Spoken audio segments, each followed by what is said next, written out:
들었으면 좋겠는데요. 자, 오늘은 고린도전서 15장 12절로 28절 말씀, 부활장이죠. 그래서 부활에 대한 말씀을 함께 나누고 있습니다. 그런데 오늘 제목을 제가 죽음이 무섭습니까? 이렇게 제목을 잡았어요. 사실 죽음이 무섭지 않은 사람이 이 세상에 어디 있겠습니까? 그런데 모든 사람에게는 죽음이 피해가지를 못하지요. 죽음을 피해갈 수가 없습니다. 그러면 이 죽음이라는 게 도대체 무엇입니까?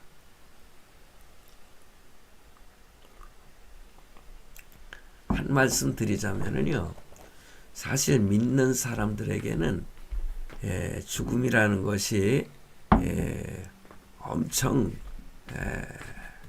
무서운 것입니다. 그런데 우리 믿는 성도들에게는 사실 죽음이라고 하는 것이 뭐 순간 두려움이 있을 수도 있죠. 그렇지만은 죽음을 두려워할 필요는 없다는 거죠. 왜냐? 어떤 분은 그러더라고요. 나그네 생활을 마치고 뭐 성경에도 그게 있잖아요. 야곱도 스스로 나의 그 나이를 말하면서 나그네 세월이라 그렇게 표현을 했어요. 그렇습니다.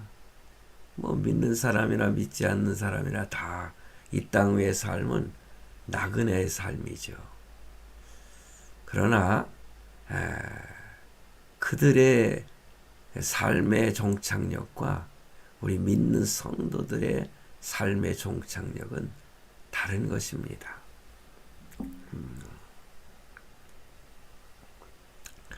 죽음이 뭡니까? 제가 죽음을 간단하게 설명하자면은 영혼의 죽음이 있고 육신의 죽음이 있고 영원한 죽음이 있습니다.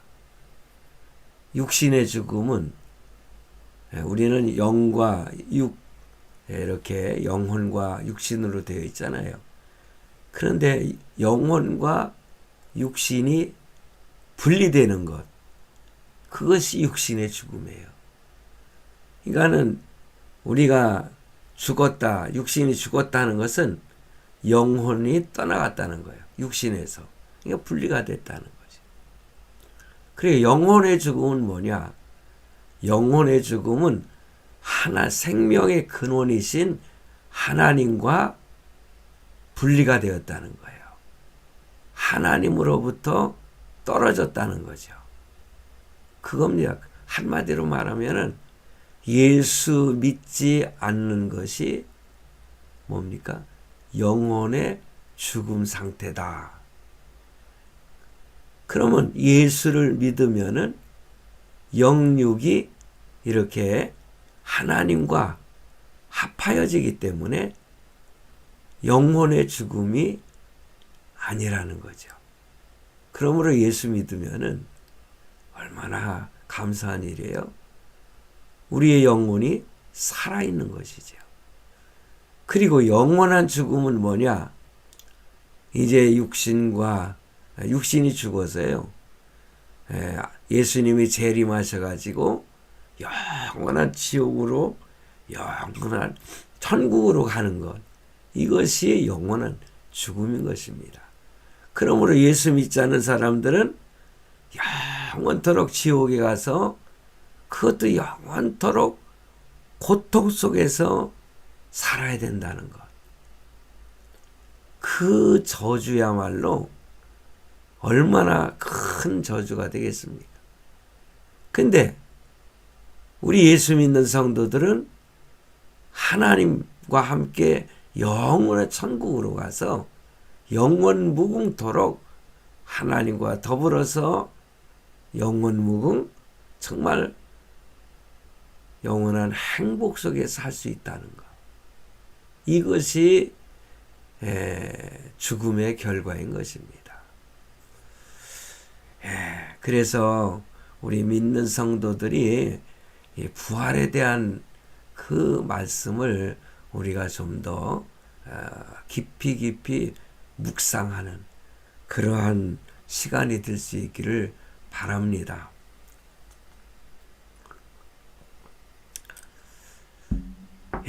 고린도전서 15장은 그 주님의 부활을 변증하는 부활장이죠. 지난주에 말씀드린 내용은 1절에서 2절은 부활의 믿음의 중요성을 말씀을 드렸고, 또한 이어서 3절로 11절 말씀까지 내용 속에서는요, 주님의 부활을 목격한 사람에게 관한 예수 그리스도께서 40일 동안 부활하시고 이렇게 많은 여러 사람들에게 보여줬잖아요. 그 사실에 대해서 보여줌으로 인해서 예수님이 십자가에 달리시기 전에 부활하실 것을 말씀하신 것을 증명하신 그런 내용이 나와 있습니다. 그런데 오늘 본문에서는요, 그 주님의 믿음, 그러니까 부활을 믿는, 그래 부활의 믿음을 가진 그런 성도에게 얼마나 중요하고 또한 소망적인 그런 사실인지를 잘 설명해 주는 말씀이 기록되어 있는 것입니다. 믿는 성도에게, 부활을 믿는 성도에게 너무너무 중요한 것. 그거는 부활을 믿는 성도는 정말 큰 축복을 받은 사람들이에요. 본문 12절 말씀에 보면은 그 당시에 고린도 교인들 중에 어떤 사람은 부활이 없다. 어떻게 죽은 사람이 다시 살아날 수 있느냐. 이렇게 말하는 사람들이 있었어요. 그처럼 그런데 부활이 없으면 주님의 부활도 없었을 것이요. 그러면은 예수 그리스도를 믿는 우리 성도들이 얼마나 불쌍한 자인가 라고 하는 것을 말씀하고 있어요. 그렇습니다. 저도 13살부터 지금 73세가 될 때까지 60년을 예수 믿었어요. 그런데 만약에 예수님의 부활이 없었다면은 저의 60년 세월이라고 하는 것은 뿐만 아니라 내 나이만큼의 이 삶의 결국은 얼마나 불쌍한 존재가 되느냐, 그 말인 것입니다. 여러분들은 지금까지 예수를 몇 년 동안 믿으셨습니까? 그러니까 예수를 계속 믿는다고 하는 것은 믿음으로 살았다는 거죠. 그런데 그 믿고 나서의 삶의 그 세월이 얼마나 되느냐는 거죠. 그런데 만약에 예수님을 그렇게 믿었음에도 불구하고 만약에 예수님이 부활하지 아니하셨다면, 그리고 믿는 성도들도 주님과 함께 부활에 동참하지 않는다면은 그 세월이 이 세상에서 많은 사람들 중에 가장 불쌍한 사람이 아니겠느냐, 그것입니다. 역설적으로 그렇게 표현하고 있어요. 그러나 분명히 오늘 본문 말씀 중에서는요, 그렇게 비참한 그러한 우리의 모습이 아니라는 겁니다. 예수 그리스도는 부활하셨기 때문에 그 예수 그리스도의 부활을 믿는 성도는 큰 축복을 받은 사람들이라, 그것입니다. 그러므로 그 축복을 받은 사람은 어떤 사람이냐? 우리가 그 예수 그리스도가 세월로 따지면은 과거에 있었던 일 아니겠습니까? 내 눈앞에 현실 속에서 예수 그리스도가 부활하신 것을 보고 믿는 것.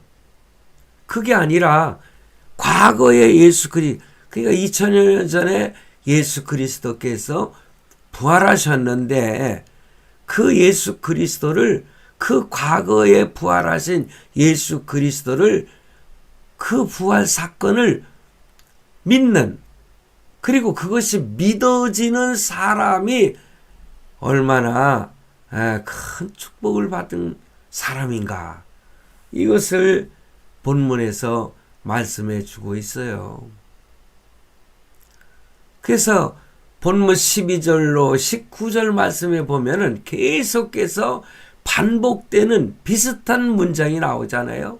13절에 보니까는 만일 죽은 자의 부활이 없으면 14절에서도 그리스도께서 만일 다시 살지 못하셨으면 15절 중간 부분에 그랬지. 만일 죽은 자가 다시 사는 것이 없으면 이렇게 가정법으로 비슷한 가정법으로 계속 나오고 있어요. 왜 이렇게 가정법을 사도 바울은 사용했을까?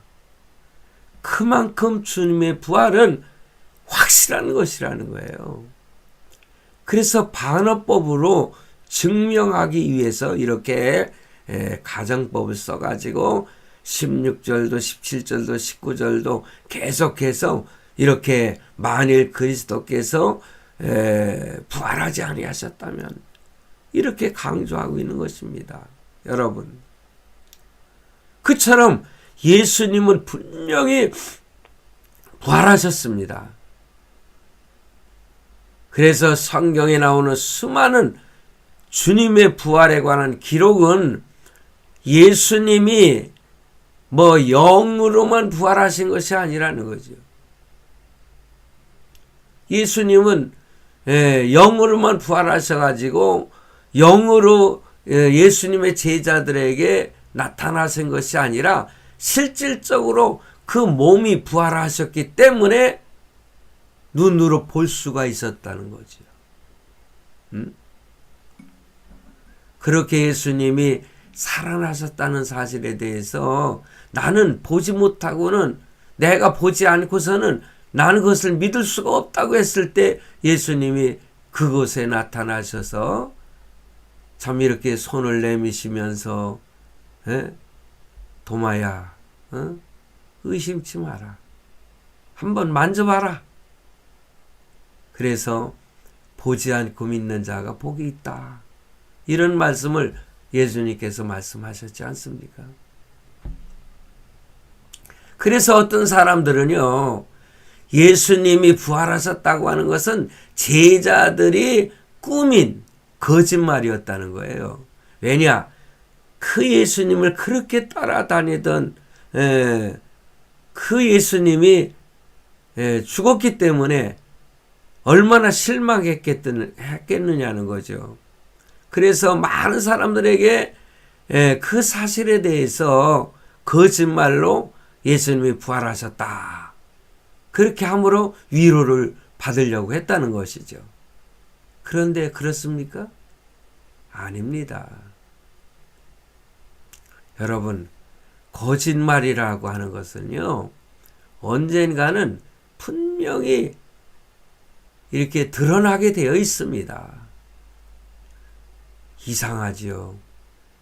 참 범죄인들의 그 사건들에 대해서도요, 몇 년, 10년이 넘고 20년이 넘었어도 나중에 그것이 그 사건이 드러나가지고 죄 지은 사람, 죄인을 붙잡는 그런 일들이 많이 벌어지고 있지 않습니까? 아무리 완전 범죄를 꾸몄다 할지라도 결국에 가서는요, 감추어진 것이 드러나는 것을 볼 수가 있어요.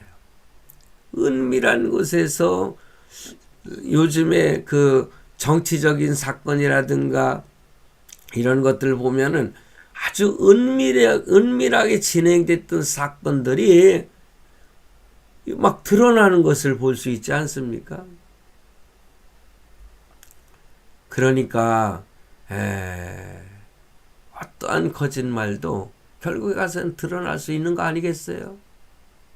지난주에도 말씀을 드렸듯이 만약에 제자들이요,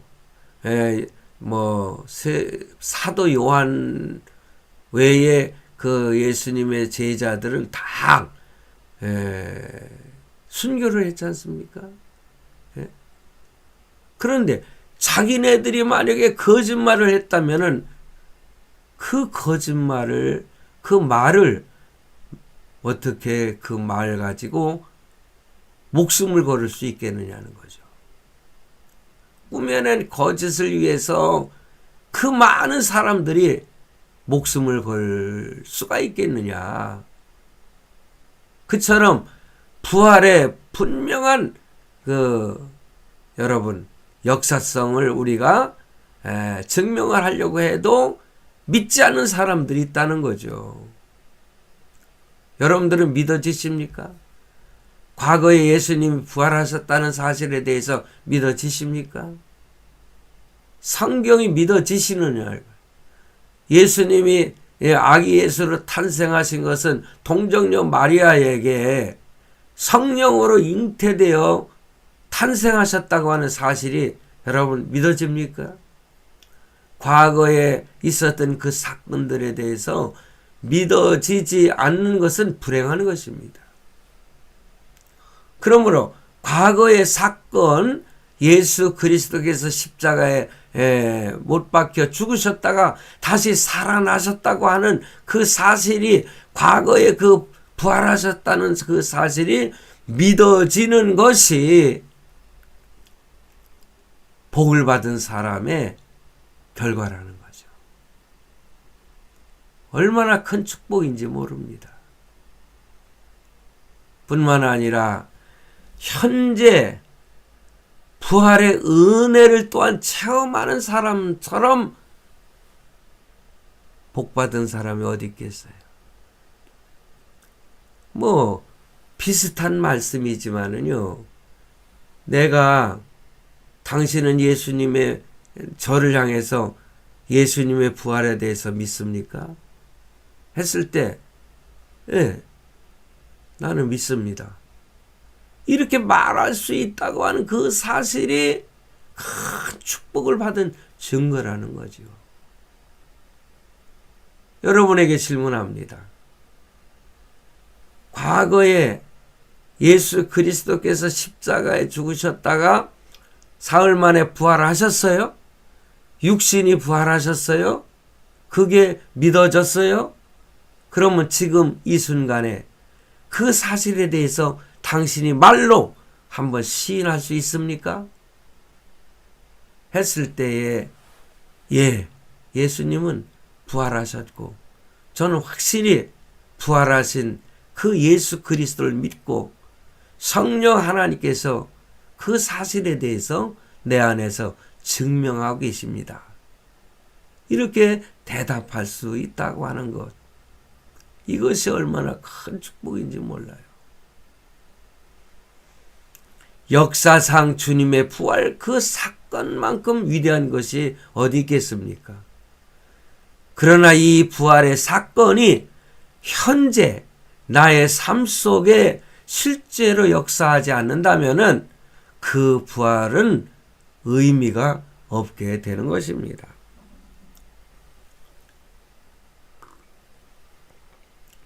그러므로 그 주님의 부활을 역사적으로만 아는 것은 그는 진정으로 부활을 믿는 것이 아니죠. 지식으로만 끝나는 것입니다. 그러므로 그 부활 사건이 현재 나의 삶에 변화를 주는 실제적인 역사가 있어야 된다는 거예요. 부활은 죽었다가 살아난 것만을 의미하지 않는다는, 그냥 지식으로만 아는 것으로 끝나는 것은 진정한 부활을 믿는 것이 아니라, 여러분, 부활을 믿는 사람들은요, 형식적으로 교회에 나오지 않습니다. 예수님의 부활을 믿는 성도들은요, 그냥 의식적으로 나는 헌신해야 돼, 뭐 그렇게 생각하는 대로 하는 게 아니죠. 정말로 그 진심에서 우러나서 교회에 가서 헌신하는 것도 그 삶이 진실되게 나타난다는 거죠. 그리고 예수님의 부활을 믿는다면은 나도 죽었다가 다시 살아난다고 하는 그 사실을 확실하게 믿는다면은 죽음이라는 것을 두려워하지 않는다는 거죠. 그러니 순교까지 할 수 있다는 것입니다. 뿐만 아니라 우리가 세상 살아가는 동안에 내가 부활 사건에 대해서 진실로 믿고 고백할 수 있는 사람이라면은 그 사람은 또한 십자가를 질 줄 알아야 된다는 것입니다. 십자가가 없는 부활은 진짜 부활이 아니죠. 십자가가 없는 부활은 가치도 없는 것입니다. 주님의 부활을 믿는 성도들은요, 여러분, 십자가를 스스로 집니다. 어떠한 고난과 난관이 나를 힘들게 하고 나를 괴롭힐지라도 그 사실에 대해서 그냥 십자가를 스스로 짊어질 수 있다는 것이죠. 어떠한 핍박이 있을지라도, 어떠한 어려움과 환난이 있을지라도 그 십자가를 짊어질 수 있다는 것입니다.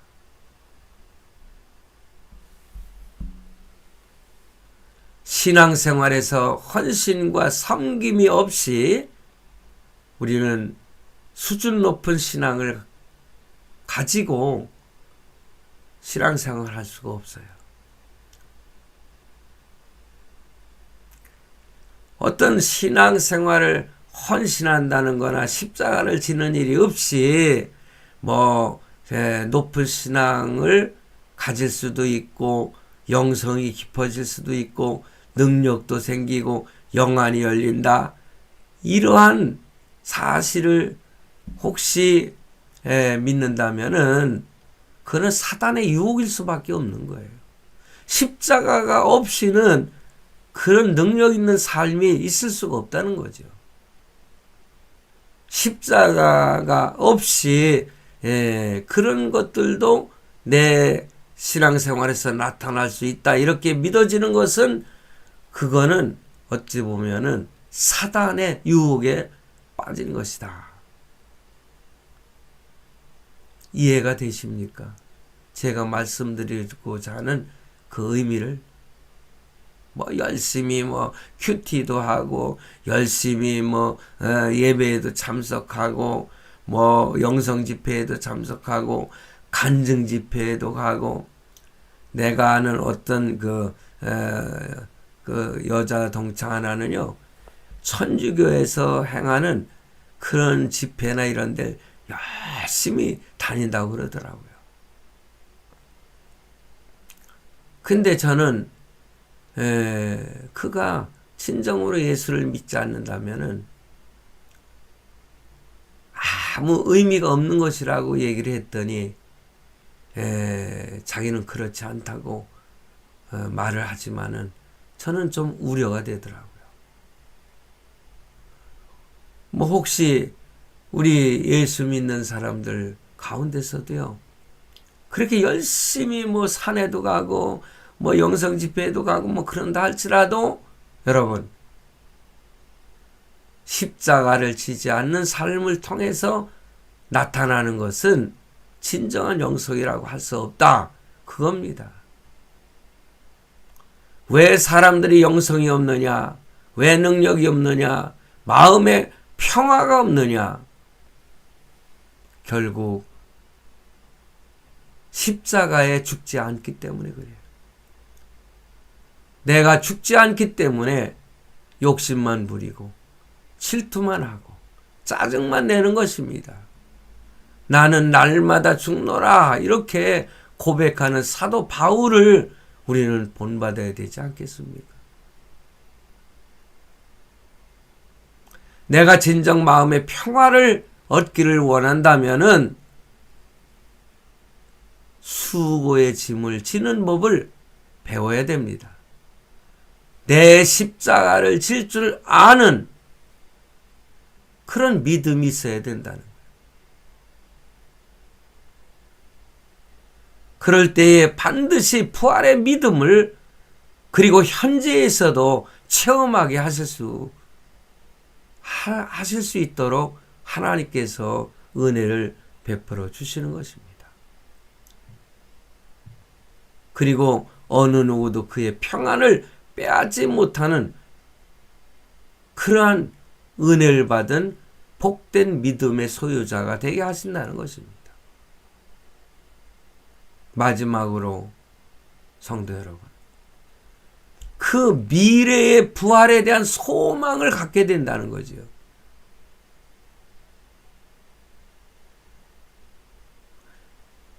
미래에 내가 육신의 죽음이 와서 흙으로 돌아간다 할지라도 예수님이 부활하실 때에 나도 함께 부활함으로 내 육신도 영혼도 함께 살아난다.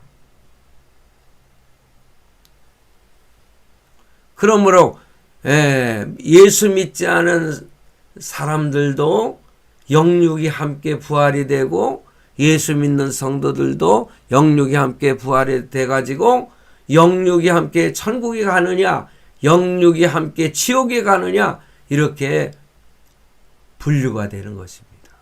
그러니 예수 믿고 또 내가 분명히 예수 믿고 죽은 사람들은 다시 부활한다는 그 부활에 대해서 믿게 되는 그런 소망을 갖게 된다면은 크게 하나님의 큰 은혜를 받은 성도라 그것입니다.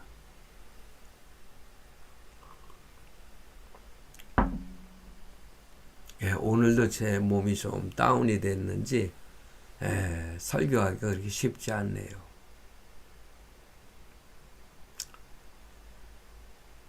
여러분들 요즘 독감이 굉장히 유행한 것 같은데 저는 며칠 전 독감을 앓은 것 같아요. 근데 독감 그 예방주사를 맞았거든요. 그래서 그 약만 먹고도 회복이 됐지만은 몸은 좀 다운이 되어 있습니다. 그러다 보니까는 목소리도 그렇고 목소리를 좀 높이다 보니까는 좀 힘이 드는군요. 여러분들이 좀 불편하겠지만은 이해해 주시고 마지막 결론의 말씀을 드리도록 하겠습니다. 이해해 주시기 바랍니다. 본문 20절과 28절 말씀은 주님께서 이 사망을 이기고 몸으로 부활하신 것처럼 주님을 믿는 우리도 몸으로 부활할 것이라는 말씀을 강조하고 있거든요. 우리에게 미래에 부활이 있다는 사실로 인해서 우리는 어떤 고난도 이길 수 있고 어떤 시련에도 넉넉히 이길 수 있다 그것입니다.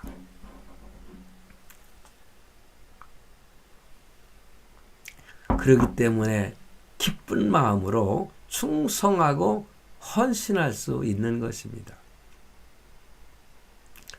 현재 이 세상에서 승리하는 삶에만 관심이 있고 미래의 부활에는 별로 관심을 두지 않는 것은 은혜 받은 성도가 아니라는 것이죠.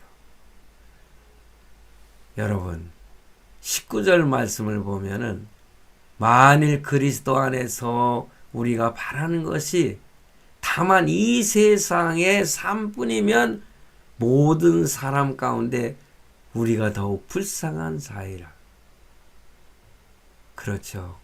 우리는 이 땅 위에 살 뿐만 아니라 나중에 그러니까는 미래에 닥칠 우리의 삶에 대해서 믿기 때문에 여러분 우리에게는 복된 성도다. 그런 칭호를 붙일 수가 있다는 거예요. 이 세상의 삶뿐인 것은 뭡니까? 어찌 보면은 불신자들은 이 땅 위에서 그냥 마음껏 누리다가 죽으면 세상 끝나는 거 아니야?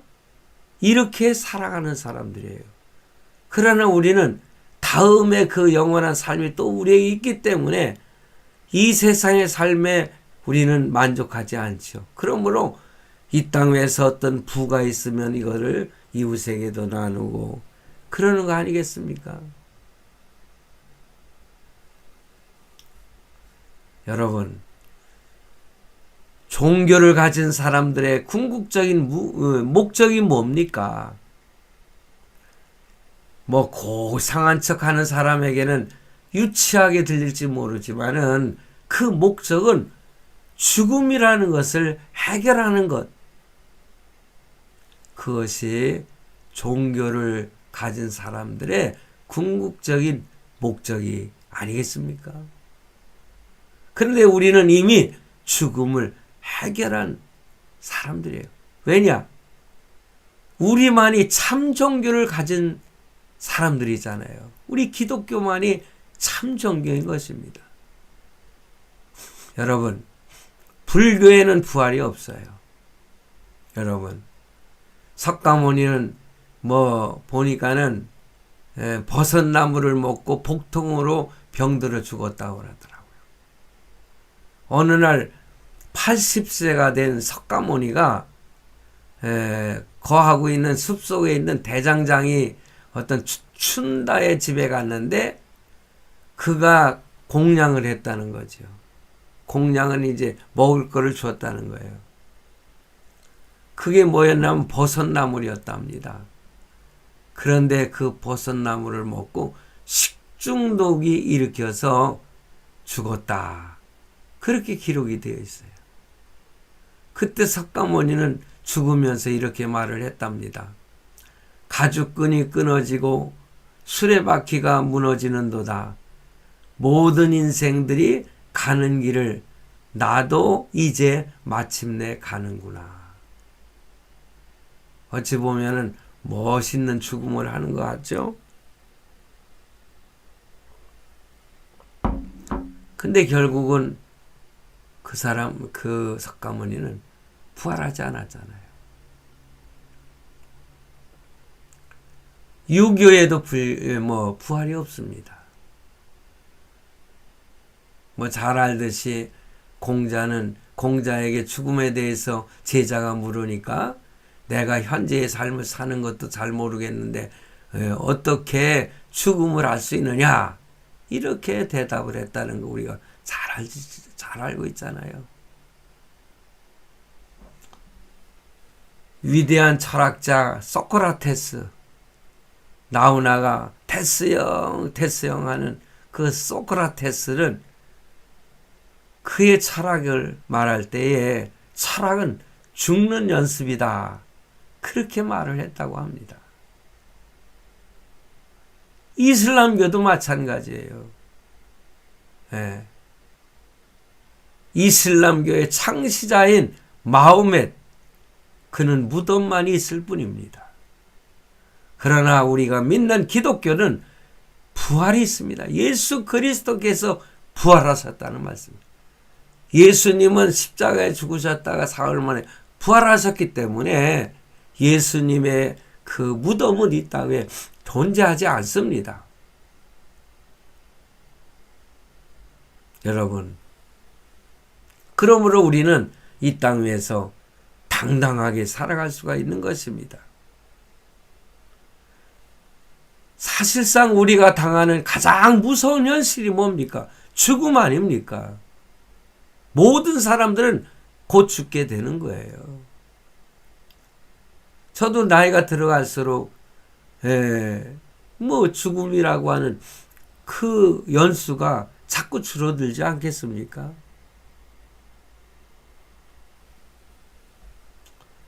저도 암이라고 하는 것을 걸려보니까는요, 뭐 전립선 암이라고 하는 것이 뭐 별거 아니다, 뭐 이런 식으로 사람들은 말을 하더라고요. 근데 전립선 암은 이 뼈로다가 전이가 된다는데, 저도 우리 아들한테 들었어요. 이제 아버지가 이제 그 전립선 암에 걸리니까 뭐 이거 저거 찾아보고 연구를 했더라고요. 근데 전이가 되지 않은 것이 천만다행이고, 그것도 뼈로다가 전이가 되면은 그 고통이라는 것은 이루 말할 수 없고 결국에 가서는 죽게 된다는 거예요. 저도 아들한테 배웠어요. 그런데 막상 제가 그래서 뭐 제가 암에 걸리지 않았을 때는 뭐 암에 걸려도 전립선 암 정도는, 예를 들어서 뭐 그 유방암이라 여성들 유방암이라든가 또 아주 간단한 그 암 치료하면은 낫는다는. 근데 그게 가벼운 게 아니더라고요. 막상 암이라고 이렇게 생각하니까는요, 뭐 별것 아닌 것처럼 아이 뭐 괜찮아 그러면서도 한쪽으로는요, 나는 암 환자지. 그러니까는 마음이 좀 가라앉는 거예요. 다운이 되더라고요. 치료하면 된다고 그래서 지금 치료하고 있어요. 과정에 들어갔어요. 그리고 엊그제 그 병원에서 아주 그 담당 의사가 설명을 자세하게 해주더라고요. 그러면서 나는 암이 아주 조그만 암이기 때문에 걱정 안 하셔도 된다. 그 소리 듣고 집으로 돌아오는데 굉장히 마음이 편하더라고요. 참, 목사인 저도요, 그 예수 그리스도를 믿는 누구보다도 더 열심히 믿는다고 하는 그 목사인데, 그래도 그런 얘기 들으니까는 순간 마음이 편해지고요. 우리 아들도 그 얘기를 듣고는 지 마음도 굉장히 편해졌다고 그러더라고요. 죽음에는 있잖아요, 특별 대우가 없어요. 하나님의 심판의 결과예요. 죄의 결과이기 때문에 그렇습니다. 그러나 예수 믿음으로 말미암아 죽음을 해결할 수가 있는 것이에요. 그러나 믿는 사람에게는 죽음 저 너머에 아주 찬란하고 아름다운 세계가 준비되어 있지 않습니까? 영원한 천국의 모습을 우리는 연상할 수 있지 않습니까? 우리는 죽은 후에 부활한 몸을 가지고 영원히 천국에서 살게 될 것을 믿는 저와 여러분은 복받은 성도다. 우리 총신 우리 대학원 졸업생 동기생들이요, 한 200여 명이 단톡을 하고 있어요. 근데 이제 거기에 보면은 이렇게 먼저 세상을 떠난 그 소천한 친구들이 있어요. 그럼 거기서 꼭 뭐라고 하는 거 아니? 친구요, 먼저 저 하늘나라로 이사 갔으니까 나도 이제 이사 갈 날을 기다리면서 그때 가서 만나세. 뭐 이런 식으로 기록을 해놓더라고요. 그렇습니다. 우리 믿는 성도는 죽음이라고 하는 것은 이삿날에 불과하다는 거죠. 할렐루야. 여러분 믿습니까? 우리는 그냥 이 세상에서 저 하늘 시민권을 가지고 있지 않습니까? 빌립보서의 사도 바울이 그렇게 하늘의 시민권을 가지고 있다 이거예요. 잠깐 이 땅 위에 와서 살고 있지만은 이제 시민권을 천국의 시민권을 가진 저와 여러분은 하늘나라에 가서 영원토록 살게 되는 것입니다. 그러므로 죽음이라고 하는 것은 이 지상에서 우리를 해방시키는, 이 땅 위에 사는 것은 뭐라고 그랬어요? 고난의 바다라고 해서 고해라고 하지 않습니까? 사실상 하루하루 아무리 참 가진 것이 많고 배운 것이 많고 정말 권력을 가지고 있다 할지라도 요즘에 윤석열 대통령 얼마나 고통스럽겠어요. 그 마음이 죽을 맛일 겁니다. 그러나 그분에게도 소망이 있지 않겠어요? 하루하루 살아가는 것이 대통령이라고 해서 늘 행복하고 평안하고 그게 아니지요. 그런데 여러분, 이 지상에서의 그 고해와 같은 바다, 그런 세상, 여기에서 해방시켜주는 복된 순간이 될 수 있다고 우리는 고백할 수 있어요. 그러므로 우리는 죽음을 무서워할 필요가 없다. 그래서 제가 죽음이 무섭습니까? 이렇게 제가 제목을 잡은 거예요. 어떤 고난도 두려워할 필요가 없다는 것입니다. 죽음도 무서워하지 않는데 고난이라고 하는 게 무서울 필요가 있겠어요? 왜 그렇습니까? 예수님이 부활하심으로 사망과 흑암의 모든 권세를 다 빼앗아 갔어요. 다 해결해 주셨어요. 그렇기 때문에 이제 미래에 있을 부활의 소망을 바라보고 하나님 앞에 더욱 충성하고 헌신함으로 주님 앞에 섰을 때에 부끄러움이 없이 예수님의 그 시선을 아이 컨택 할 수 있는 저와 여러분이 될 수 있기를 주님의 이름으로 축원합니다. 기도하시겠습니다.